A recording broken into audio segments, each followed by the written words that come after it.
Encore une chomra qu'on est noheg à partir du 2 Av jusqu'à Tisha B'Av. Donc c'est le Issour de Rehissa. Selon le Shulchan Aruch, c'est uniquement Shavua Shehalbot Tisha B'Av à l'eau chaude.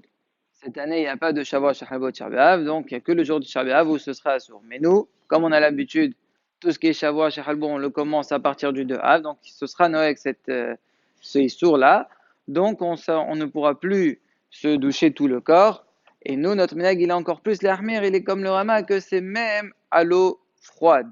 Donc si quelqu'un il veut se laver tout le corps à l'eau froide, nous les bien, on n'aura pas le droit de le faire.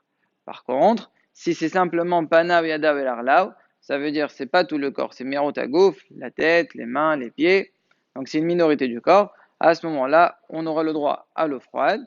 Et sur ça, il y a une précision de Rabbi Meir Mazouz qui est ramené au nom de Shelot Utshuvot Sha'arim Amsuyanim Ba'alacha, qui dit que si jamais tu veux mélanger un peu d'eau chaude dans beaucoup d'eau froide pour que l'eau froide devienne supportable, parce que si quelqu'un veut se laver avec de l'eau froide qui sort du robinet, très souvent c'est insupportable, le corps ne peut pas supporter ça. Donc si tu mélanges un peu d'eau chaude juste pour que ça devienne supportable, pas pour que ça s'appelle ni chaud ni tiède, ça s'appelle encore froid, mais pour que le corps puisse le supporter, donc on est merkel. Maintenant, ce Issour là, il concerne même les enfants. Donc même les enfants, ce sera le même din, mais ce ne sont pas barbe soit à partir de l'âge de 4 ans. Moins de 4 ans, ils pourront faire ce qu'ils veulent, ils pourront même se faire un bain à l'eau chaude, il n'y a pas ce Issour Bechla. Alors à partir de 4 ans, on est Noëg, sauf si par exemple on veut laver à l'eau chaude pour par exemple enlever les poux des enfants, etc. Là, ce sera Mouta. Maintenant, le djinn de la piscine, le djinn de la plage, etc.